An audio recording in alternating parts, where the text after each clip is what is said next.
because other people might be interested in that too. So, but Certainly, yeah. Well, well, let's start off with you. Could you say a little bit about yourself?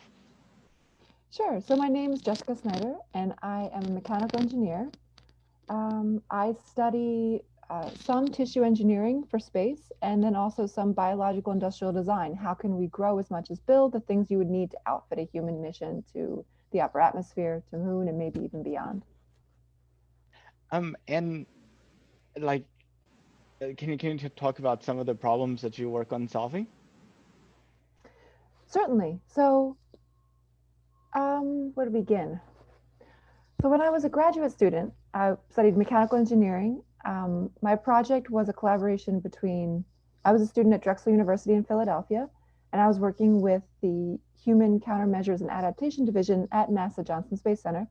And the question from NASA was, how do we know how quickly drugs would be metabolized by human tissue in space? And the confounding factors there are radiation and microgravity. And so, as a mechanical engineer, what I worked on with my thesis advisor, Dr. Wei Sun, was a new way of bioprinting cells, human cells, that would package them in anatomical arrangements even before you started to extrude them along a toolpath. All that means is that we were able to create maybe a better representation of human liver. Well, we can discuss that further, but that's essentially what we're doing. We're using tissue engineering to try to create a model to study how drugs might be metabolized in space. And so we 3D printed our model of human liver and put it in a rotary cell culture system, which mimics microgravity or weightlessness. And we saw two things. We saw one, that the cells themselves, so the cells that make up our liver model, the cells themselves are actually about 20% larger. They swelled in weightlessness. And that was surprising, but I found that that was consistent with what other people have observed actually on the space station and in similar experiments with other rotary cell culture systems. We also saw that the cells would absorb drug more quickly. They wouldn't convert it to its active form, but they would absorb it. So the drug uptake rate was higher in microgravity. As a gross oversimplification, it would be like if you drink your morning coffee and you have that caffeine rush like 15 minutes later, you would feel that maybe 7 minutes later or 5 minutes later in space. And that may not seem like a big deal, and it might not be, but it's important for the space flight medicine people to understand that the drug is getting absorbed faster. That could have implications on toxicity for some drugs and other things. But what really struck me in doing that work was this balancing act that biology is always doing between its physical environment and the chemicals it's either converting or making, which, since learning more about things like the leading theory on the origin of life, make more sense because biology is sort of a state space or an actuator between physics and chemistry. It balances those two worlds, those two sort of natural forces. And it's an emergent state of both. First, we had a bunch of rocks, and then over time, there was chemical evolution, and then over time, there was biological evolution. So, of course, it's going to depend on both. And I thought, wouldn't it be interesting to take advantage of that sensitivity, to use biology as part of an industrial design process? And in thinking about where you would have to do that work, well, if you were in space and all you had was plenty of sunlight and some cell culture, and you could get some water from the ices around you, say on the moon or on Mars, well, then, I mean, you could really, do something with that, create a lot more mass, amplify the chemical complexity, all kinds of interesting things. And so I took a position with working for Lynn Rothschild at NASA Ames Research Center, and she's an evolutionary biologist. And so I was bringing in this idea of 3D printing, arranging organisms in three-dimensional forms. And she was working with how to evolve or even genetically engineer organisms, specifically looking at extremophiles. And so we were trying to see what we could do in terms of outfitting human missions with this capability of growing as much as building things. So that's kind of where I'm at. And then I met Elliot Roth during the Selene 1 mission at High Seas in September, this past September, who Oh, wow. introduced me to you, Nathan. So that's kind of how I ended up here. Awesome. There were what, 5 people on that mission? 6. Mm-hmm. 6. So Yep, with yep. this interview, I've interviewed half of them. Hey, perfect. Just got Perfect. 3 more to go. That means that you're going to be the captain of the next mission, though. Maybe. Yeah. Uh, um, Well, that's really interesting. Is Yeah, I mean, it's amazing how different just ordinary processes are in Freefall. I mean, just the idea that you could drown in your own air just because hot air no longer rises, and you're just surrounding yourself with this envelope of carbon dioxide, and that not being able to have fans move around the air could be disastrous. Um, Yeah, there's a lot we take for granted here on Earth, right? We're supposed to live here. We evolved here. So we're bucking the trend, but we can figure out each of those problems. But yeah, it is amazing how much changes when you remove gravity, when we leave our gravity well. Absolutely. and they did a whole bunch of experiments on ISS about growing things from embryos, like insects and worms, and they all turned out to be really bad, from what I understand, like non-viable. And I wonder how much like sedimentation deals with that. Just the fact that heavier things aren't pulled down and lighter things don't go up, and you're not getting the right mixing of various things. I wonder if you had encountered anything about that in your work in terms of just the differences in um, just yeah, you kind of have everything is uniformly diffused instead of kind of gradated based upon you know density. Yeah. Excellent point and excellent question. I don't, I mean, the the work that I'm most familiar with in terms of like embryonic development in weightlessness is, I believe, I think I remember a frog model, and I'm not very familiar with the study.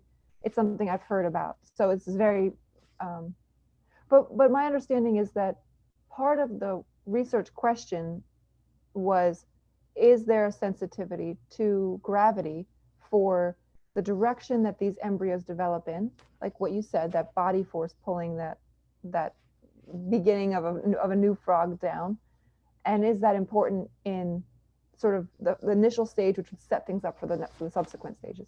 And they found that absolutely yes. If you remove that body force, there's not, you lose the consistency for the frog to develop along a healthy path. That to me is still um I think it's fascinating. It's so much fun when things work and there's a path for us to safely go to space, and that's absolutely what we all strive for. But to find these places where it kind of falls apart, yeah, we've got to figure out a countermeasure for that to do what I said, basically to take biology to space and have it be reliable. We have to know all these sensitivities and kind of put in solutions for them. But then I think there's opportunities for us to take that change, that difference, and then maybe use it to make something better or make something in a new way. And Made in Space are kind of the pioneers of that idea. They're making fiber optic cable up, in the, away from Earth, away from the force of gravity, because the cable is actually of higher quality. They say orders of magnitude more. And so the idea is to make things up in space and then actually bring them down to Earth. Now that's for material science, and that's been discussed for many decades. Now, are there advantages to biological systems? I don't know. I know it creates more chaos. I know there's more entropy, right? It seems to make things more homogeneous and therefore they're less consistent. But there's just so many unknowns that the first step is asking the scientific questions. And I'm excited to see the answers, and I'd love to be part of finding those answers. Now it sounds like you have a big interest in biology. Is that where you got started and that sort of morphed into biology plus space, or did it start out the other way around where you were really interested in space and biology is kind of like where you decided to contribute? It's so when I was an undergraduate, I had a class called, I was a mechanical engineering undergraduate, and I had a class called computer aided design and manufacturing or something like that. And it essentially was an introduction to 3D modeling tools like AutoCAD and SolidWorks and Pro Engineer. And I, it was a hard class. It was a hard class for me. It was the spline curves and the mathematics and the how to use the system. It was just, it was a lot of, it was difficult. And so one of the one of the days of the class near the end of the term, the class instructor said, okay, today I'm not going to talk about any spline curves or anything like that. And automatically I am way more interested. So he says he's going to talk about his own research because he just won some grant, or I'm not sure exactly why. But he talked about his work. He talked about the artificial heart. Excuse me. And he said it was a huge success, right? It extended this person's life. Um, and it was a culmination of decades of research and all this funding and all this time people spent on it. But it was a one size fits all solution, meaning that once you had all the parts assembled with ceramics and metals and hardware, that it wasn't going to grow with the patient. And all those artificial surfaces made the patient vulnerable for an immune response or rejection or something of that nature. So he said, why not make it, instead of out of metals and ceramics and plastics, make it out of the person's own cells? You have the blueprint, you know the shape of things. And there's been decades of people studying exactly what cells compose those things in your body. So you have a parts list, you have a blueprint. Like, we could make a tool that would 3D print the cells in the shape. Boom, done. And so I was like, how hard can that be? Put me in, coach. I want to know. And so I started working for him as an undergraduate and then stayed on for graduate school. So I guess like I've always kind of existed at the intersection of biology and engineering. And it may be harsh, but like looking at biology as a tool, as like the best nanotechnologist in the world, our cells, they're so good at responding and the sensitivities they have. And if we can understand that and harness it and integrate that with our technology, that allows us to integrate with the technology, I think, better. Lots of ethical questions around that, but that's sort of how I started off in engineering. It kind of floated in to biology, and then through my work in graduate school, ended up working in space and thinking like, this is the pioneering edge. Like, this is where kind of the frontier where you can ask there's a lot of unknowns, and that's exciting to me. That's interesting about biology and cells being the best nano machines ever created. And I often think about how technology from one generation or one era isn't quite understood by another era. I can see at some point, maybe society falling apart, and we have all these iPhones around us, and instead of using them as communication devices, they get used as bricks, and to, and then you start thinking, that's a crazy thing. But then you look at a tree and we turn it into lumber, which is Yeah, in some ways almost the exact same type of transformation. great point. Yeah, exactly how we kind of take. Yeah, great point. And I think one big thing that we'll have to overcome in order to solve the problems around Earth and branch out to space is to figure out how to feed back our waste chain into our supply chain. And Mm-hmm. it's amazing how ecosystems are so brilliant at that. I mean, they're not constantly needing to import new materials. They just reuse what they have and turn into different and more interesting things. I agree. I think that cycle, there's a lot to learn, I think, from how biology does it. And I like to think about that too, of how, what are we missing in terms of creating that sort of loop for ourselves. And I think one thing biology does is over time it changes, like it evolves as it affects the environment. Well, then it evolves and grows over time. So I think a willingness to adapt and change, and like, will human beings, I don't know how to like, but just will life, there's this idea of taking life on Earth to space, but maybe life in space will be characteristically different than life on Earth. And is it our job to anticipate that and plan for it, or remain flexible? Because yeah, that's so. I think about that sometimes. Is when people are living on the moon, and I guess there's this really, I forget who said it.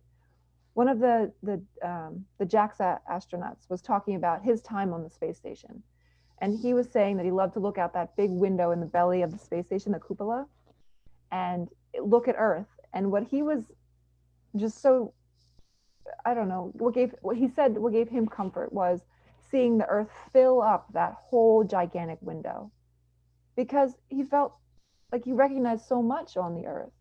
You can see cities and lightning and oceans and land, and it felt to him like it was right there, like an umbilical cord almost, keeping him safe, and if there's anything really wrong, and everyone he loved was down there. So like a really beautiful poetic vision.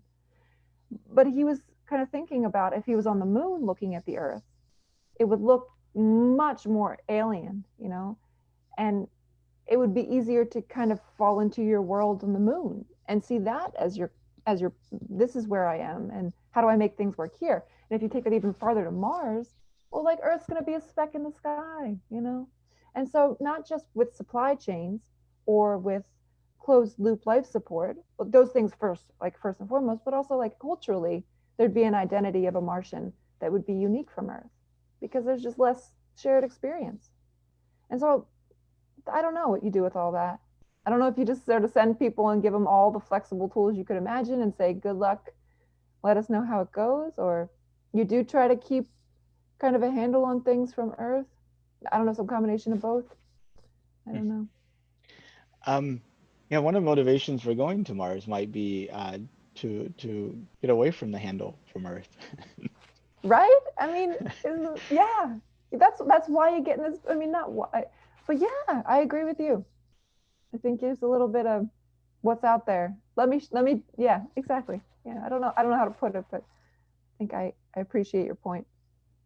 Um, one thing that kind of strikes me is reading through about the history of science and engineering is how often somebody just has an idea, like a flash of insight, and then they go off and they do the work to prove it out or to make it happen. But it, it seems to me that gut feeling or that flash of insight is a critical point um, that begins pretty much any revolutionary change in science and technology. And I don't think we fully understand what generates those flashes of insights. But I have a theory that since the majority of humanity all exists like in a 1G gravity field, 24-hour day, what have you, I wonder if our flashes of insights are kind of constrained by that suddenly whenever we start having humanity living, you know, um, in 1/7 gravity, away from the Earth and the Earth is just a speck, if some obvious things that are blind to us now will suddenly appear and emerge. I think that may actually be the biggest um, like return on the investment in space is basically that new perspective and maybe what comes from it. And in your work, like, has there been like some times when you just had an idea and you're just not sure where it came from, and that led to kind of like an area of research? And then how much of your environment constrained or encouraged, uh, you know, those types of insights? Well, first, I love your sort of challenge for the Artemis mission to go up there and like think about stuff and come back with perspective. I think that that's like what a wonderful contribution to humanity. That kind of applauding and encouraging that sort of return of information would be. So thanks for bringing up, thanks for raising that challenge to the astronauts of Artemis. I think I look forward to hearing what they have to say on that topic very much.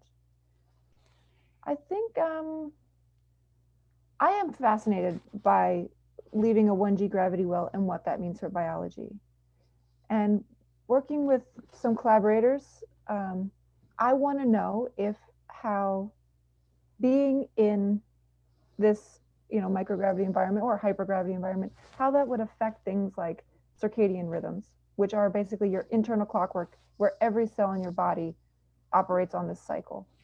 If it's true that this is, and it is true that this is a physical process where there's three proteins that are expressed, sort of one, then the next, then the next, and those three things sort of set off a chain reaction that meter off time in each of your cells. That is an open system, so it's sensitive to sunlight. It's sensitive. It can be sensitive or trained to a variety of things. Then is it gravity trained? I mean, if you can train the circadian, if there's sensitivity is there, this basic cellular mechanism is a function of gravity, if it's affected by gravity, then knowing that before we start building out this whole case of using biology in space is important. Um, so I don't know if that's an insight or if that answers if that falls within the topics that you're asking about. But it's absolutely something that I would love to see to have an answer to be honest with you, I just want to know. I mean, I want to know if biological circadian rhythms can be trained to gravity. And so I will tell everybody, like, and if anybody has an answer to that, I'm interested to hearing it. And we're beginning to look at some rudimentary experiments to study that in bacteria, the kind of bacteria we would use for like microbial farms on, say, the moon or Mars or space station or something like that. So there's this technology application to it, but I think this fundamental science that could come out either way, whether absolutely not, it doesn't matter at all, gravity's not a part of it, sunlight's important versus, yes, it is important. Here's a mediation for that. And look, now we can use it as a reliable technology. Um, yeah, but I think that finding those like people that have those genuine strokes of genius and do see the pieces fit together, that's a contagious and fun thing to be around. And I do think that you can that becomes a nucleation point. Being around people that are talking about what they love and how it can work and are trying to move forward with plans and actions, and that's a wonderful environment. And I think that lots of pieces are trying to cultivate that, and we'll see who works the best, and then we'll learn from that culture too. So, culture mean like a company culture, but or agency culture or something. So that's interesting about the Artemis astronauts. One other thing I've been kind of struggling with, trying to understand a little bit more in detail, is astronaut time is very valuable. There's a scarce, limited amount of it, and we have groups of people who plan out every minute of an astronaut's workday, right? And I wonder sometimes if in our effort to get the most value out of astronaut time, we're squandering the observer that's in this unique environment, and maybe he or she just needs time to look around, and that would be that would let us get a lot more out of it than necessarily planning out every minute. I agree. I think that is important, right? To just like, what didn't you know before, right? Let this experience change you in some way, but to let it change you, a piece of that, at least for me, is like having time to just soak it in and digest it and listen to what like listen to your own brain a little bit. And so, of course, like I absolutely respect discipline and structure, but I think you're really onto something when you say let there be time for just observation. Yeah. And to ask those crazy questions like, I wonder what happens if I take this, if I try to build a sandcastle with moon dust, what does it work? Yeah. I wonder if it would work. I'd like to see. Yeah, definitely. Yeah. Of course, getting down to the ground was the challenge for the Apollo astronauts in their suits. So, Yeah. Kate Rubins did some work on the ISS where she brought in her personal kit, um, like test tubes and fluid flow, and she was looking at how fluids would sit in microtiter plates. So I'm interested to see what she does with her time on the moon. Um, so I think like to your point, like these people, they seem to the astronaut corps seems just like for people that would be comfortable and willing to do that sort of observation. If you give them some time, they're gonna find something interesting to come back with from that time. So yeah, I hope, yeah, they should listen to you. You're onto some things. uh, well, talking about Artemis, when did you find out that we were planning to send people to the moon in 2024? I was working at Ames, um, so I think probably early in Bridenstine's tenure. So sometime like 2018, 2019, somewhere in that vein. Yeah. Would it surprise you that most of the non-space people I talk to, like at coffee shops and at the stores and, just random friends and connections on Facebook and Twitter, don't know we're actually planning to send people to the moon? Wow. Hmm. I would say as high as 80%. Wow. I guess that's a disturbing number. I say disturbing. Why do I say that? I believe that. Um, it makes me a little sad. It just seems unfortunate because this is, their tax dollars at work, and I mean, you hear about so much bad news. Why can't you hear about some good news?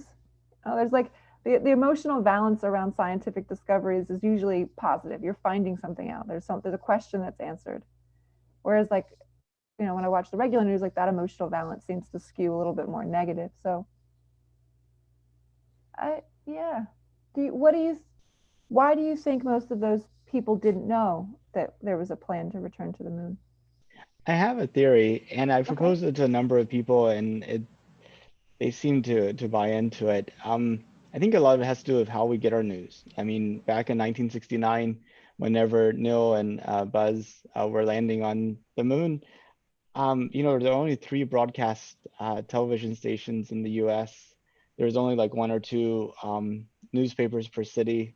There were maybe a handful of national periodicals. Uh, if you had an event that made it into all of those, you probably had a penetration of like 99% of the population. But today with Twitter and Facebook and Google News and other things like that, where the news is actively being personalized to your interest. Mm. If you're interested in space, it's all over, all over your page. Everything that's there. But if you're not, you may not see anything show up. Mm. So it seems like we've been very good about really sort of customizing the information that enters into people's spheres. And also the pandemic. I think a lot of the random news that people got was from the radio. And now that you don't have as many people commuting, that also Oh. kind of might have an effect on Mm. people. And then billboards, everybody drives by and sees a billboard. Uh, that's not exactly personalized yet. At some point, it will be. Yeah, you'll look up and see. You'll be like, why does every billboard advertise the same product? uh, yeah. So that's. And in fact, I one of the people I interviewed said, "Why is NASA keeping it a secret?" I know. Okay. Okay. Well, so would you say they were frustrated? They Because I agree. Well, I think you make a great observation that there's this bubble effect that we have.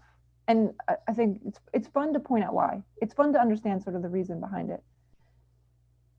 But then like why don't people seek it out? Like what is there an alienation that happens due to the public school system here in the US? Like is it just not that interesting? Is it really just something I don't know. Like, why do you have a guess or thought on why people don't seek it out? Why they don't subscribe to those kinds of channels for their news feed, or Um, why they get frustrated when they find out it was happening behind their back? well, it's kind of interesting.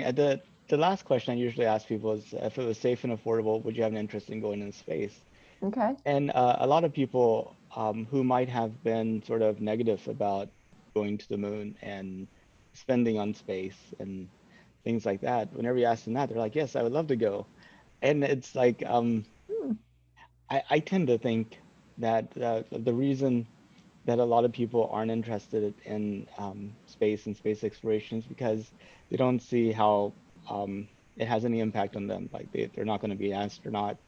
They're they're that I think it's a lack of connection. It's just you may even have some pro space people that whenever they realize this is space for other people, then they become anti-space. Yeah. Yeah. Oh. I mean, back in like the 1960s, Pan Am was doing this, go ahead and reserve your trip to the moon, and everybody was like signing up, and people were like, hey, it's just going to be a matter of time. It's going to be like the airplane, we got the Wright brothers, and then we'll have like the mail carriers, and then we'll have like the little bitty passenger planes, and we'll have like these big 747s, and we'll all be going to the moon. And now I interview people and they're like, yeah, I think we'll have people living in the moon, not in my lifetime, but maybe in my children's children. It's just like, uh, it's kind of like a disillusionment. And I tend to think, if SpaceX, as an example, is successful with their Starship and actually completely changes the scale and scope, I feel like that's like the 747 of the space age, if they're able to make that work out. And yeah, I mean, when you have friends or friends or friends that are going on suborbital flights, then you're like connected. But I think right now people are like, 7, 8, 9, 10 degrees of separation from the people that are actually going to space. Mm-hmm.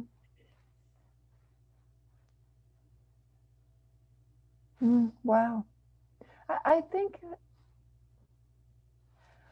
to me the opportunities people talk about in terms of mining in space and the economics around, like the speculation the first trillionaire is going to be an asteroid miner. It just reminds me of the whaling industry in the Antarctic, where like the first people who explored the Antarctic were, the expedition leaders, pioneers and adventurers and scientists, and then came behind this whole industry. It's not around anymore. But did that make people care? Like once there was an economic incentive to go to space, was that when people kind of got excited about the poles? And like not really, or maybe they did and I don't know. But if is there a reason to push on the business opportunities of like the Bigelow Aerospace talks about this inflatable moon hotel and moon casinos and moon games, and like is that like what's prescient now in today's culture, is kind of pushing on this economic possibilities of this new frontier of space? I don't know. And maybe letting the science and the exploration be just the people who find that conduit to this information will always find it, I think. But I do feel like it's important that the general public feels invited in and aware of how anybody, I think anybody who has a career, who is in school now, or pretty much anybody who's mid or early career, whatever industry you're in, will be affected by space in the next couple decades. I think there's no way around that. Whether it's science or technology, things are going to be turning to space. So just being a participant in our world, I think you've got to be aware of how those opportunities are going to shape the rest of your career. But yeah, I do feel like a responsibility almost as like a steward of the space community because I'm a member of it, like to try to encourage people to be aware of these opportunities and advances and the knowledge and all that stuff. But I don't know what's the most effective approach, or why it doesn't seem to connect as much with your 80%, not knowing about Artemis or the moon. Well, I think one thing is this isn't the first time we tried to go back to the moon. George Bush Sr., George Bush Jr. We've had these things, and I think like wake me up whenever you're actually on your way. Oh, okay. Yeah, Okay. so like a lot of people knew about the SpaceX Crew Dragon launch back in June. So they're like, wow, sending astronauts into space, and I think once you send that Artemis 2 mission with astronauts around the moon, people will be like, oh, this is really happening. I have talked to some people who had the exact opposite misconception. Did you know that we're planning to go to the moon in 2024? Uh, isn't that where the astronauts go? You know, so, Okay. so that was kind of interesting. It's like, where else would they be going? What's new there? Oh, So, wow. That's super interesting. So do you think it's maybe a general distrust or mistrust of the government that kind of NASA gets swept into, and because SpaceX is a private company that is known to deliver things, that there's a little more enthusiasm around that?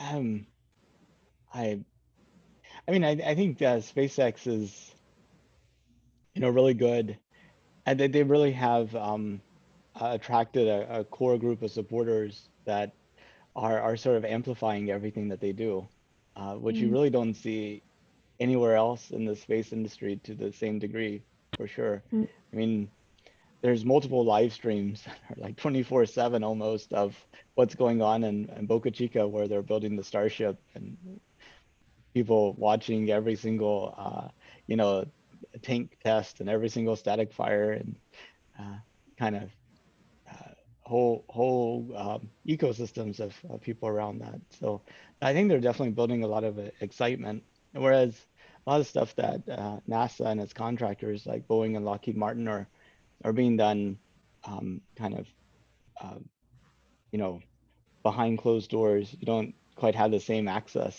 you do. mm, It's not mm. like you have a live stream of like the SLS being built. You get a few pictures from here and there, but um, it just feels like SpaceX is sort of um, behaving the way that NASA did in like the 1950s and Mm. 1960s. Well, 1960s probably, but I just with the quick innovation and the quick turns and lots of trying lots of stuff out. Kind of kind of neat. Yeah, I mean, SpaceX seems hungry. They wanna get it done. They want to see it happen. So that's that's a yeah. It kind of sounds like like SpaceX has taken everything good about reality TV and turned it into a space program, and that's oh, all right. I only have a couple more minutes, but Yeah, I I really appreciate your time. Yeah, um I did want to ask you one thing. Did you have an sure. interest in going into space? Yes, absolutely. Sign me up. I would Ha love to go. have you heard of Inspiration 4? What's inspiration for? Jarek Isaacman, the CEO of Shift4 Payments, has bought a Crew Dragon flight for later this year, for four people: himself, a person that works at St. Jude's, a person that gives to St. Jude's this month and will be selected through a random drawing.